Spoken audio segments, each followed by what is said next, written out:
Welcome, welcome. We have Ede Fox here today. You might It's know. actually a day, like a sunny day. I took a stab at it. I was like, okay, I'm either going to insult her or she's going to be impressed. I know how to say it. Ede Fox, sorry. Yeah. It's spelled Yeah. Ede. So Ede Fox. Mhm. And you know her on Instagram as Black Carnivore. There she is there. Go follow her at Black Carnivore. You lost, it says here, 80 pounds on the keto diet in 2016. You went carnivore in 2017, dairy-free in 2019. And so you're kind of like continuing to refine your health. Congratulations, by the way, on all the success that you've had. And now teaching it to basically to everybody, but really trying to have this camaraderie amongst the Black community and trying to bring you guys and your voices together and kind of articulating that. So you're doing some wonderful, wonderful work out there, which is why I'm glad I have you here today on my show. Mhm. Yeah.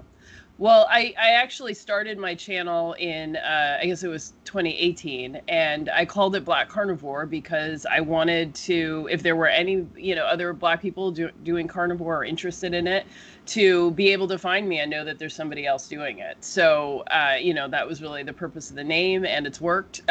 That's how most people have found me.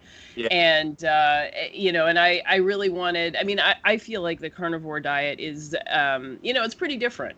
And it takes a lot of, opening of the mind to even be able to accept that message. And for me, one of the most difficult things was like, what do I eat in a day? What do people eat? Like, how should my plate look?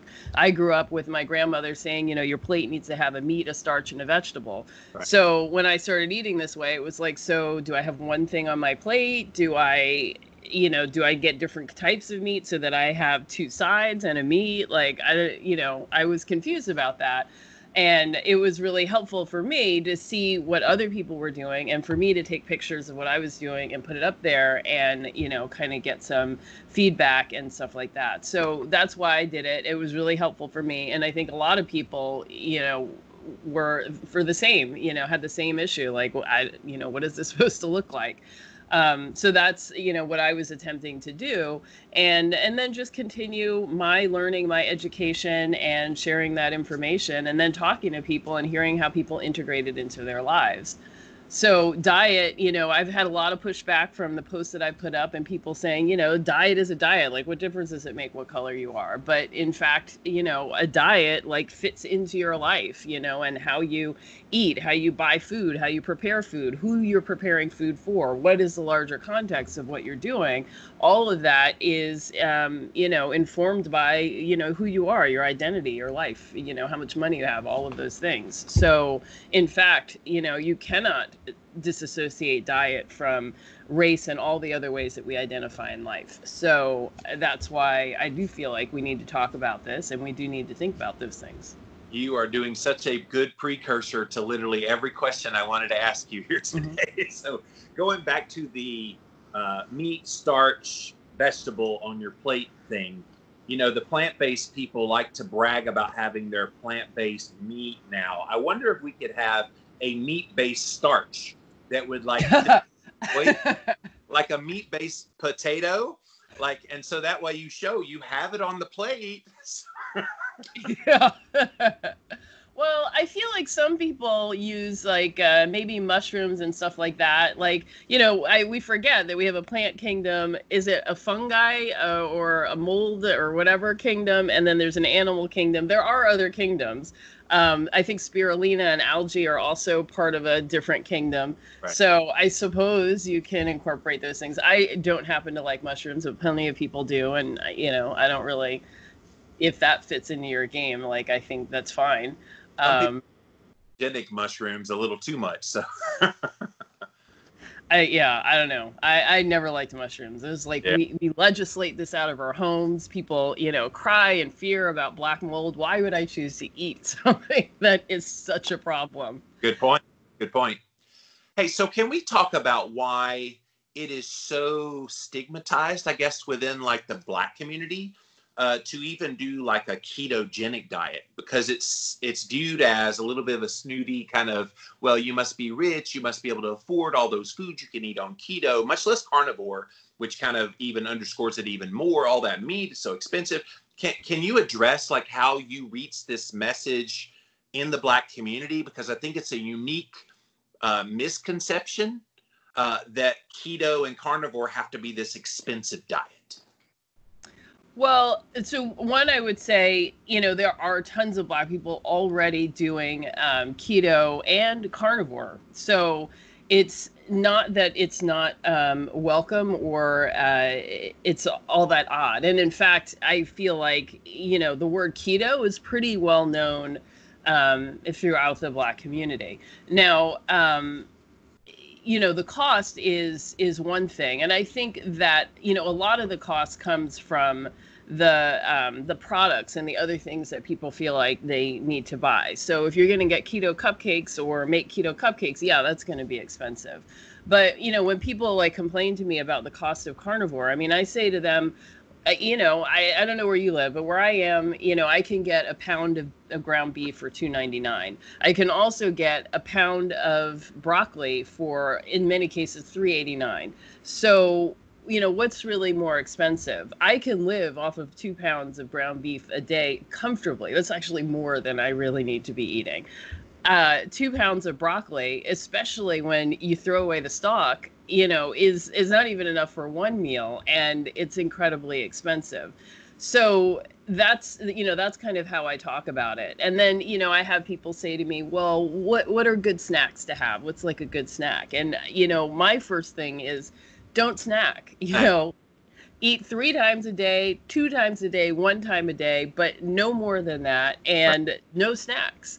And I was talking to a friend of mine yesterday, and she was like, man, do you know how much money I would save if I could stop the snacks? And I was like, yeah, exactly. So no snacks. I mean, and she and I, we kind of grew up together, and we used to go to summer camp. And I was like, do you remember how dinner was at 5? If you were late, you got no dinner. And breakfast was at 7, and there was nothing between, 6 p.m. and 7 a.m. And that was normal. And we didn't expect to have snacks every hour. So that's it. That's what we're supposed to be doing. So I don't know.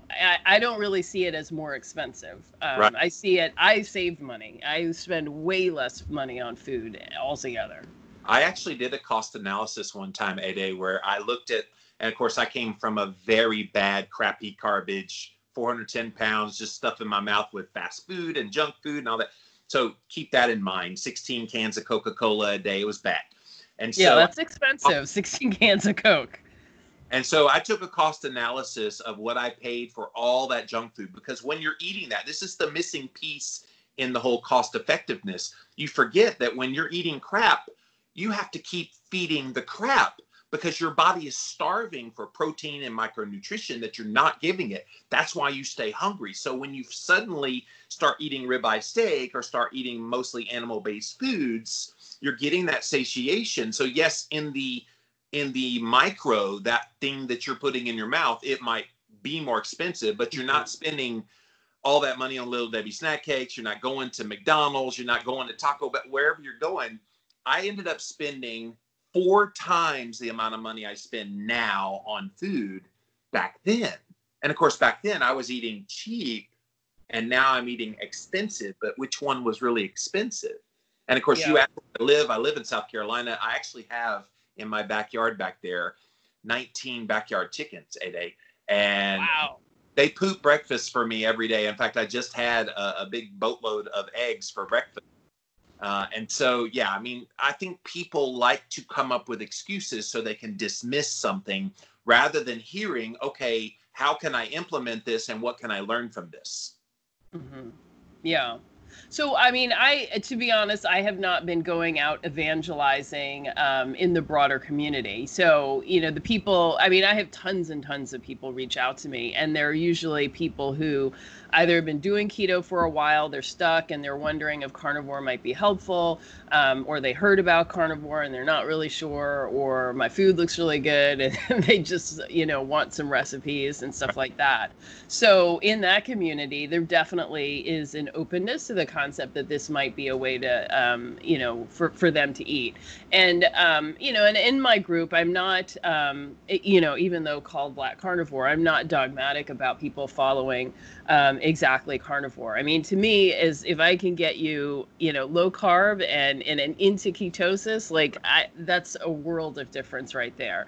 So, we are our approach is really supporting a meat-based modality for healing.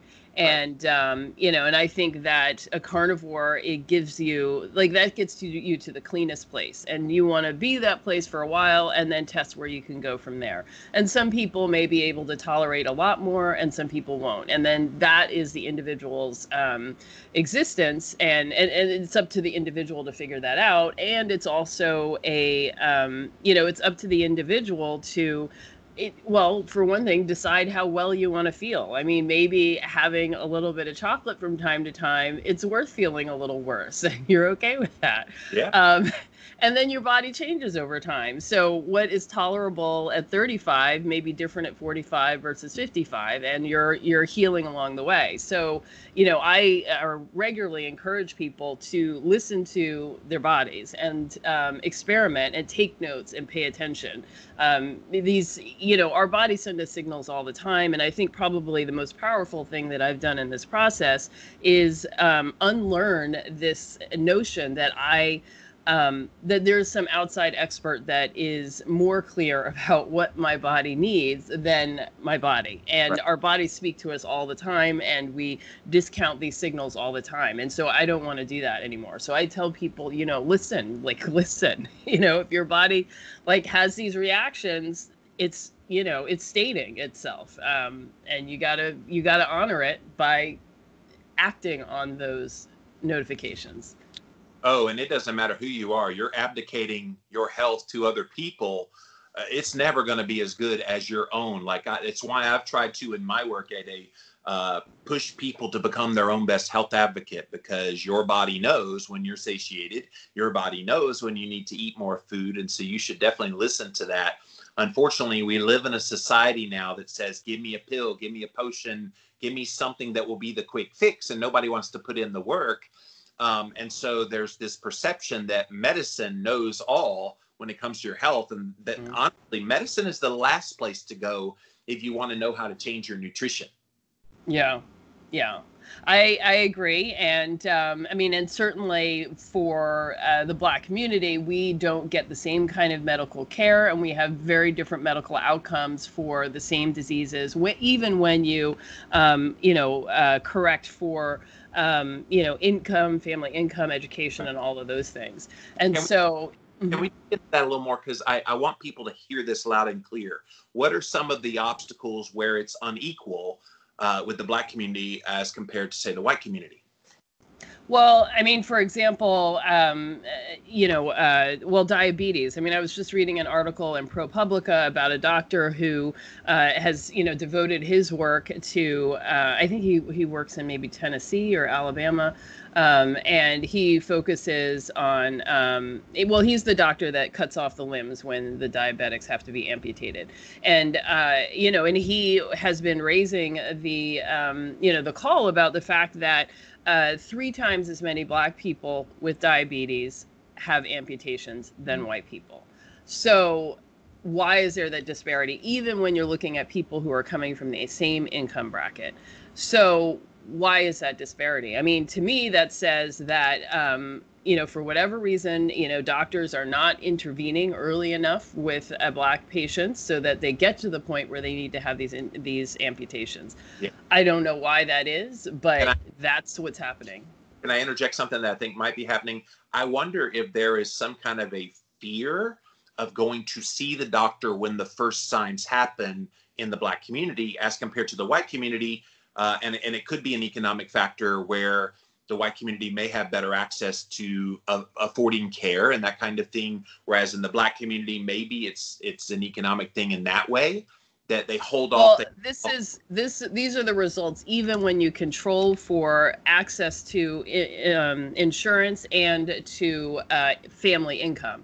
So we're talking about people who, I mean, Right. they're obviously not the same, but they both have insurance and they both have the same amount of money. So what's your theory as to what's going on in that?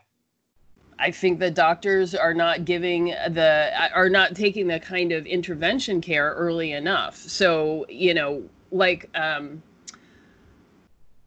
just not saying anything or telling patients, hey, there's another option, or here, try this, or try, do some research, look and see what other options there are, make these changes in your diet. Just having that intervention and saying something early on is what's important. I think a lot, in some cases, doctors are just like, well, you're middle-aged, you're Black, this is what's going to happen, Well, and this, I, mhm.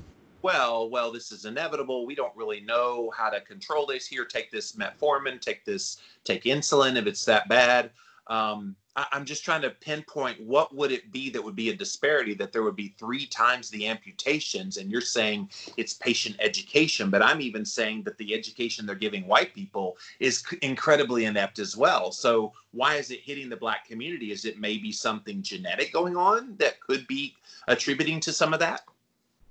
I don't think so. I mean, I'm not a doctor or a scientist, so, take everything I say with a grain of salt. But no, I don't think that it's a genetic difference. I mean, I think it's a matter of having a conversation early on when you first start seeing these signs, when, your blood sugar first starts rising, that sort of thing, and it triggering people. I mean, or triggering people to start thinking about this. And I just interviewed a woman, and this is up on YouTube, who was walking around with undiagnosed diabetes for 10 years. Like, she had been going to doctors. It's not that, she hadn't sought any medical care, but why nobody said anything and was like, hey, you got to turn this around, or this is a big deal.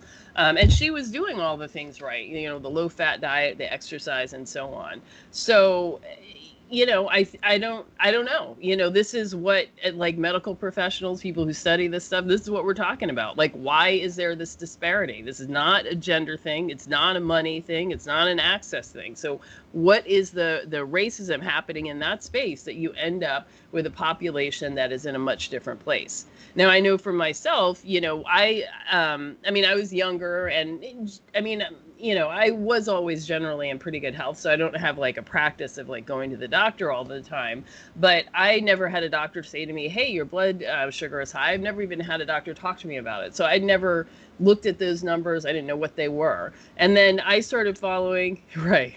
And then I started following keto. I was losing weight. I read your books, and you talked about, like, when you first learned about ketosis. I was like, oh, ketosis.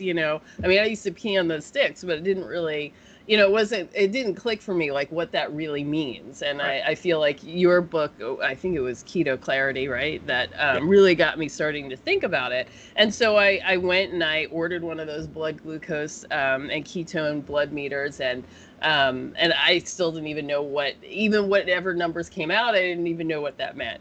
But at that point, I had lost, I think, about 45 pounds, maybe 50. And I did my first fasting blood sugar, and it was 110. And I was like, I had to look it up, but then I was like, man, like, wow, that is not good. And I had already lost a lot of weight, so I can only imagine where it was when I started. I mean, I must have been diabetic. Like, I don't know how else to interpret that, but nobody has ever said anything to me. I had great insurance, nobody said anything to me. Sometimes people would say, oh, you got to lose weight. And that's, another reason why a lot of heavy people don't want to go to the doctor, because you get Right. all the fat shaming and all of that stuff. So, when I hear, the doctor say, oh, you got to lose weight, maybe they think they're saying, hey, you're on your way to diabetes, but that's not what the words that they actually said. So I didn't know. Keep in mind, mainstream medicine has these ranges for different blood markers that are incredibly outrageously wrong. I think Hmm. about triglycerides, for example. They say keep it below 150.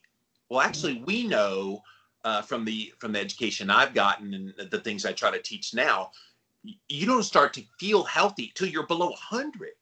So you Hmm. got people at like 140 something. Oh, it's normal. And the doctor just ignores it. And then Hmm. meanwhile, they're getting hypertriglyceridemia, which is going to cause health problems. They could catch it so much faster if they took on more of a function. healthy range, which is why I personally love functional medicine. Are there Black people involved in the functional medicine world that you've connected with?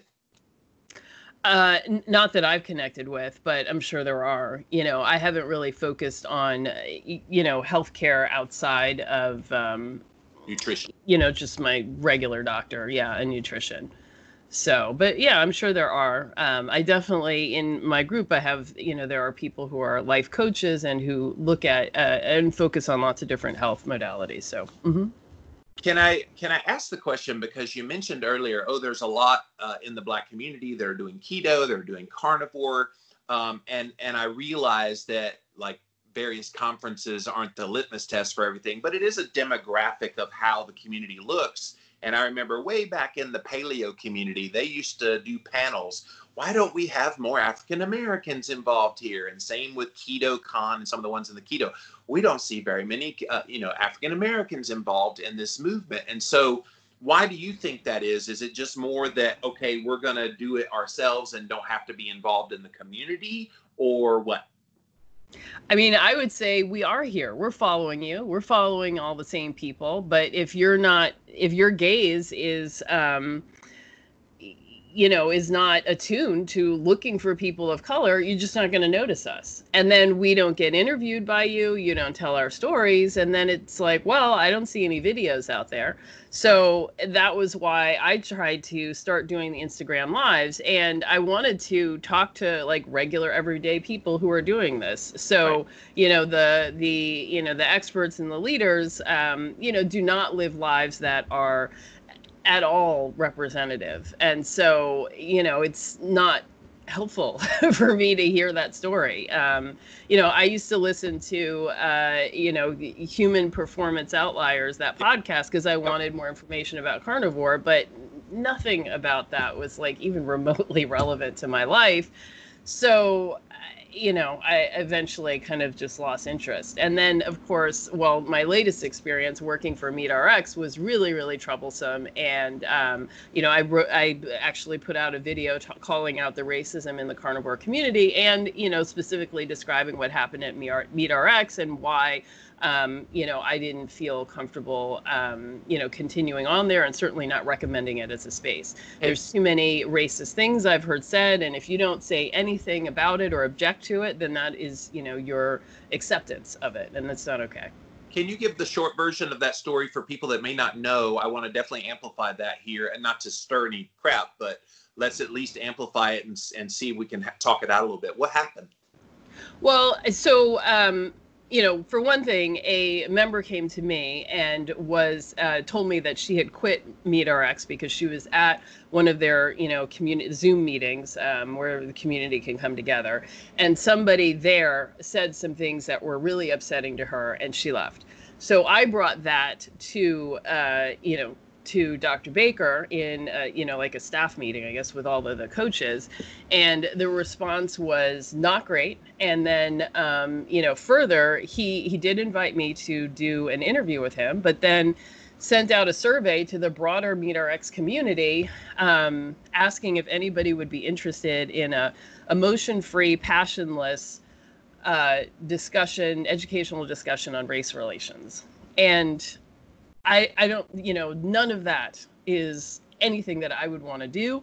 It doesn't, make sense. And to put it out in a survey like that is just, there was nothing good about that. I found it completely offensive. And I never offered to be in the position of doing any kind of educational panel on race relations on MeatRx, and I certainly wouldn't want to be having that conversation with him on it. So there was nothing about that was good, and I felt that it essentially salted the earth and made it impossible to go forward and have any kind of conversation. And the crux of this, my point was, a Black paying member of this community has a problem and quit, and and that doesn't matter to you.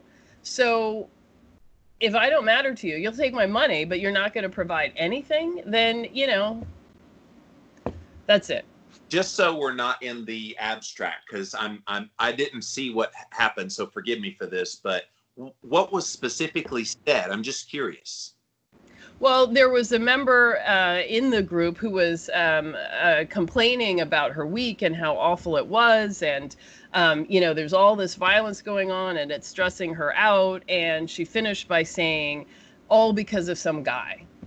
So that was what she said. It was insensitive. But, I am not in the business of, I have decided as an adult, I am not in the business of changing anybody's mind. I don't want to do that. That's not what I care about. But if you are going to have an open community, an open forum where people are coming to get support on the diet, then you got to control what kind of conversations happen in these meetings. So what I was asking for in this, it was a staff meeting, but I was asking for training for the coaches to be able to manage these kind of group meetings. I do this in my real life, and I know I get a lot of training because you can't, let people just go on and on, because people will talk about all kinds of uninteresting things, or, I hear all about people's digestive trouble in great detail, everything. And I'm like, look, the whole group does not need to hear this. Right. I get it. You're uncomfortable. So, that's just the training that you need to have, because what you allow is, that's what the organization stands for. None of that. All that happened for me speaking out was to get pushed out of the organization. So, and in the conversation, this was of course all happening on Zoom, I got all kinds of racist comments in the chat. So, he's like, well, our people aren't like that. And I'm like, it's happening right now. I'm looking at it. So, yeah. So at this point, what I think, what I need, and what and a lot of people who have come forward need, is a place where we can gather and talk and support each other through this, through eating this way. And that's what we're doing. And we are being there and supporting each other. And we're gathering people. Every time I post, I get lots of comments from people saying, oh my God, thank you for calling this out. And, and I had decided to, start really pulling us together a while back. This idea had been mulling over in my head. And when I reached out to people, I didn't realize how many people there were. Even though, I'm obviously a magnet that's pulling this to me, I still didn't realize like the numbers. And so when I really did start looking and, and connecting with people, it's like, oh, okay, we actually can. We do have the ability entirely to do this ourselves and tell our own stories. So my channel is, and I'm so behind in my editing, but I have like 3 interviews that are already done and just need to get uploaded.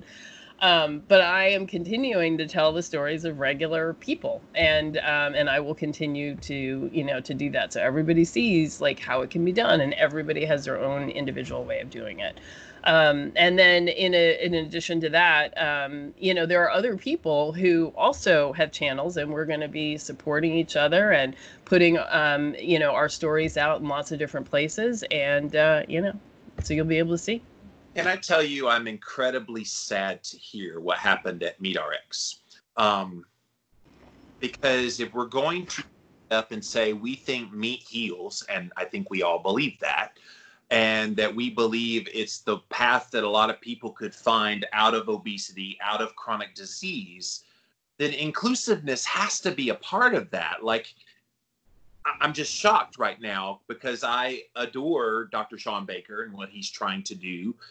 And a lot of the leaders in the carnivore community, they should be embracing you because you're an educator. And you do an incredible job with your community. By the way, how many is involved in the Black Carnivore? How many do you have? A lot. Yeah, definitely. Well, people want to, we're growing every day. Great. And the point being, you have this sizable group of people that obviously feel shunned by another group of people that are supposedly thinking the same way, and yet you have to connect with them on a different way. To me, that's just so blatantly wrong that can't be allowed to stand. Like, I appreciate what you're doing and you're growing and you're doing the thing, but that's continuing the segregation that we're trying to end. Yeah, it is. But, What can I say? It wasn't my fault. There was Well, nothing else I could do about it. I brought it to his attention in the hopes that that could be something that is dealt with and handled and set and not allowed to continue. But that's what happened. So yes, we are segregating, and I don't know. what's the best case scenario to make this not so us versus them and more integrated again? What would you like to see happen ideally? I don't think this is us versus them. I mean, this experience, I mean, of course, as a Black person, I've seen racism throughout my life. I've been the object of it. I've experienced it. But something about this incident specifically has really made me pivot in terms of my whole view of the world. So I'm not interested in looking outward. I'm not interested in working or dealing with, the white carnivore community. My interest is in helping my brothers and sisters implement this diet in their lives in the best way possible, and supporting all of us who are doing it and are interested in making this, our life career, our focus in our life. So that's the work that I'm doing. If you're an ally and you want to get on board and you like it and you want to watch my videos, great. There's still great quality information there. But other than that, that's where my focus is. So I'm not being divisive. I'm not, spewing hate or anything like that. I just want to help my people who need the help.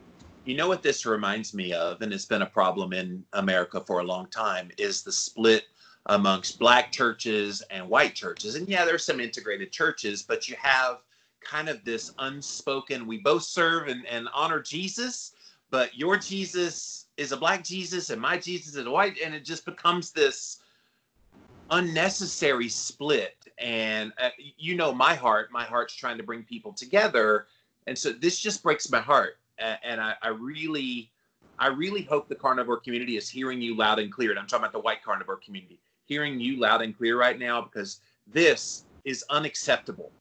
I mean, I'm the whiter than white Jimmy Moore, and I'm calling out the white community in the carnivore movement. Stop this. Like, we can't continue to pretend like we care about people if you don't care about all people.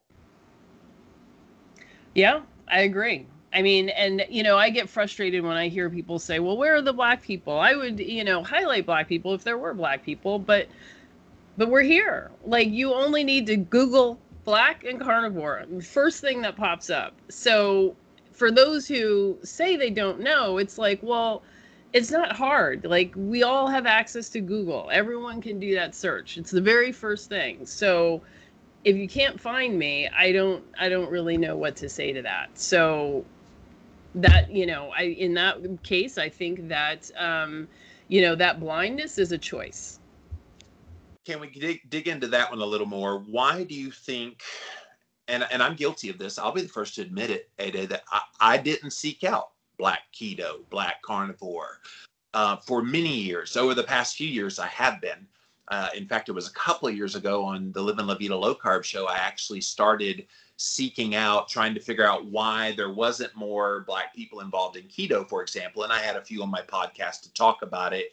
And it was very eye-opening for me. So it kind of gave me eyes wide open. So how, and not that it's your job to do this, but how do you get white people to let go of their whiteness and to start seeing the colors of the world?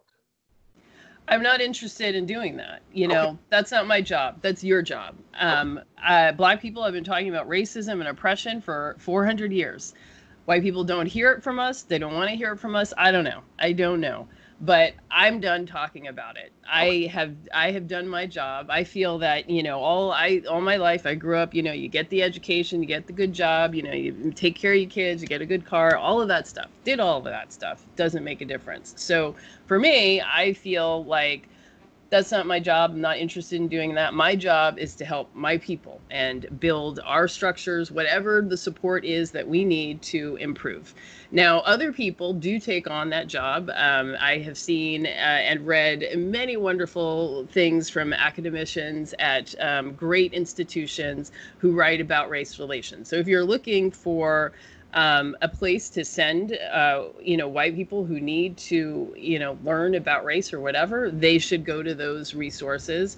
And in fact, I was debating whether to post. I saw a link to a series of Google Docs that was written by, I guess, a white person who was pulling together anti-racist educational resources for white people. But this was a document or a collection of things that was designed by a white person to use to educate white people. So I think that's great. Our allies are doing a great bang up job. Get out there, do that education, and do that work. But that message is not really coming through from, I feel, from the Black community. So I don't need to spend any more of my life or my energy or my focus on that. I need to focus on, the things that, I do best, which is, this diet and helping other people to do it, and lifting up my community from that respect. And, without health, you can't do anything, so if we're going to be out there protesting or marching or whatever, we got to lose the weight. We got to get over some of the health concerns. We can't do sit-ins. We can't do any of those things if we are not well. So we need to get well. Well, and I can appreciate your perspective, by the way. So thank you for sharing that, and that it can be frustrating after your whole life feeling like you've talked about this, and thankfully the number one book in America right now is White Fragility by a white woman, Robin DiAngelo, trying to educate white people. She's a white person trying to educate white people about race. So I think that education process is now happening, along with all the allies that are helping to amplify that message even more.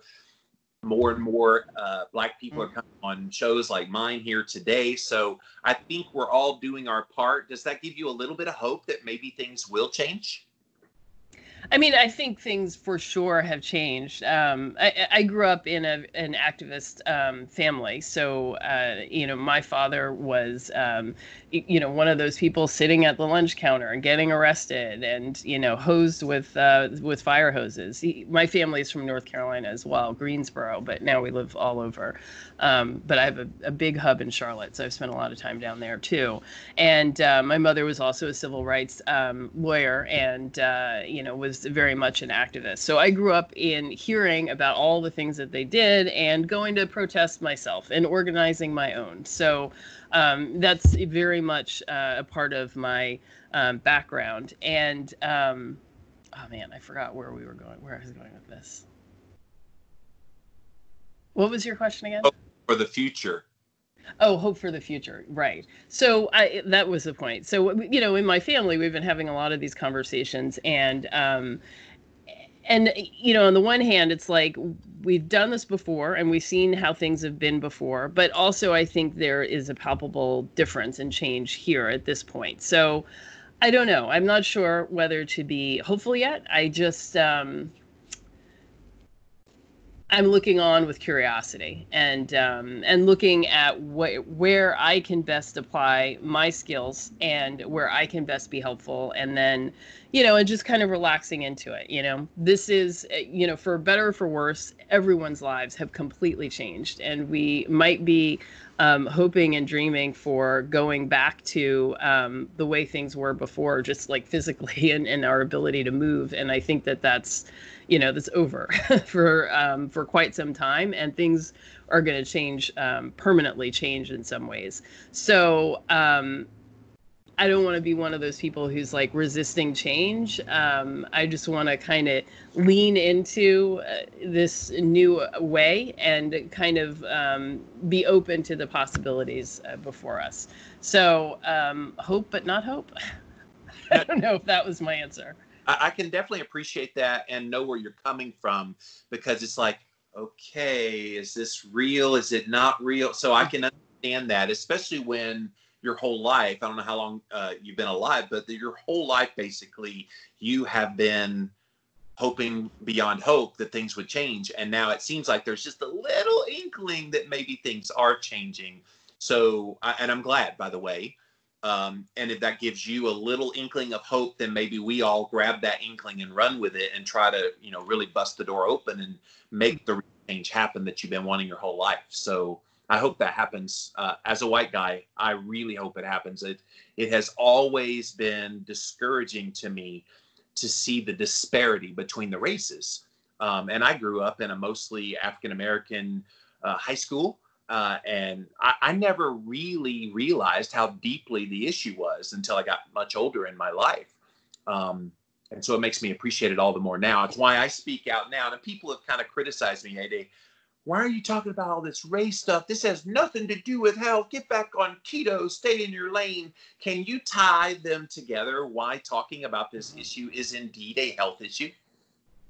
Yeah, I mean, I think I alluded to that earlier. Racism doesn't happen in, it's not a theoretical topic. It happens in every aspect of everyone's life. So this is, so racism has to be dealt with in context, wherever that context is. So, I think that this conversation is happening in every industry across our country because, that's where racism is, in every nook and corner of our lives. So in terms of health, I think that, I don't know about other people, but when I first started and finally decided to lose weight, I had a lot of weight to lose. And when you're starting, with like 80, 100, 150, 200 pounds, I mean, it's like, oh man, this is just too much. Right. Let me have an Oreo now and I'll just deal with it tomorrow.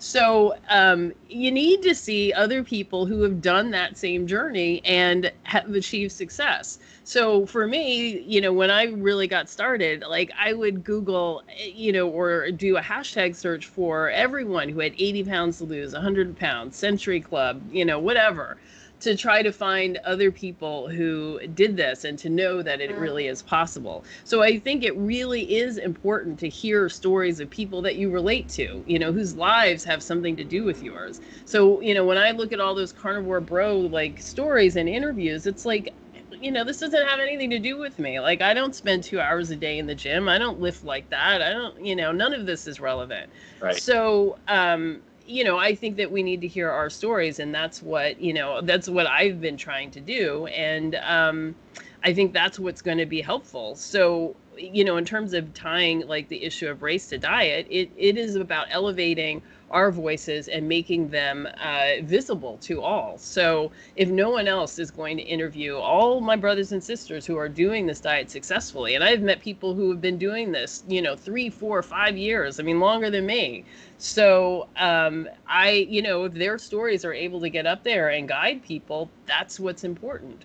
But getting the diet right is just not going to happen if you don't see people who are like you or who experience similar things than you and are still able to implement in their lives. All right. To that end, when is your book coming? I have no plans of writing a book. That's a lot of work. And trust me, I've written 9. I know. Yeah. But you got inspired by Hito Clarity that I wrote. Mm-hmm. I wonder if you could reach another group of people that I would never reach because they see, it's just another white guy writing a diet book. I wonder if that's the end. Like, it doesn't have to be you, but someone within your sphere of influence within the Black Carnivore movement. Do you think there's any inkling to try to provide a resource like that? Obviously, you're very good at doing interviews. You're very good on camera and all the things that you're doing with your work. You may not be a writer, but somebody is within that sphere of influence. Yeah. Well, right now we're focusing on stabilizing ourselves. That means getting the support that we need, having the community that we need, and providing the educational materials that we need. I don't think that the carnivore movement has done a great job of educating like your regular people. No. I have people coming to me all the time like, well, what macros do I need? Well, do I have to get, bone powder? Well, how often do I have to eat liver? And all of these random questions where I'm like, slow down. Just eat what you like, get more fat, and just eat fattier meat. That's all. And see how you do, pay attention. But I think that there's been a lot of focus on science, and there's nothing wrong with science. I love science. And in fact, in, my former life, I was getting a PhD in anthropology. So it is of interest to me, the ancestral, diet connection is of interest, personal interest to me. But I think that, that's overwhelming for your average person. So we need a different way to kind of communicate. And I've sort of struggled to figure out what to say to my friends. I have a cousin who drinks a 6-pack of Coke a day, and I'm trying to, get her off that. And she recognizes that it's a problem, but she's just kind of like, I don't know what to do. And I want to figure out how to communicate this message to someone like her that just, needs it in an easy bite-sized piece that she can run with. So so we're working on creating those kind of materials for ourselves, and then we can sort of pivot and face the outer world, but that's what we're doing for ourselves. Well, I think that's wonderful, and just knowing the impact my book had, I had no idea when I was writing Hito Clarity it was going to have the impact that it did. And I'm just wondering if you're tapping into a niche that's an untapped market, and I'm thinking from a marketing standpoint now, an educational standpoint. Like, again, I had no idea Keto Clarity was going to resonate like it did, but then it did. And then it gave me more opportunities to do other things. I just wonder if that same thing could happen with the Black Carnivore movement, but just like health movement in general, to have someone relates to, package it in terms that says, don't worry about the liver, don't worry about the bone powder, don't worry about all these nonsensical things. That happens in the white community too, by the way. Do I need to have like maca powder? No, you don't need that. Do I need exogenous ketones? No, you do not need those things. So, you're always going to battle those kind of little red herring subjects, but getting people focused on the message at hand is always a challenge. And a good, clear, concise book written from someone that looks like them is definitely helpful. Well, I will take that under advisement. And I will do any way I can. I promise you. If you need an advocate on your side about book writing, I am your guy. So. Yeah. Well, I do admit, my focus in terms of social media has been Instagram and YouTube. And I love YouTube. I mean, I watched it for a long, long time and always wanted to have a channel, but never did it. So, when I finally took the plunge, I mean, it's scary and it's hard, but those are the two platforms. But I recognize, that's pretty limited. Like, I'm not really on Twitter. I'm not really active on Facebook. So there's a whole host of people that I haven't, don't know anything about this. So I recognize that I do need to get on these other platforms just as a way to pull people in. But yeah, it's a lot to do all of this communication. Can I tell you, Twitter and Facebook are almost useless now. Really? Some little bit of benefit that there's only people that are on Twitter, there's only people on Facebook, but most people can access YouTube / Instagram. Instagram, I think, has the best like social media marketing tools from a variety of ways, from the stories to the lives to the IGTV to everything.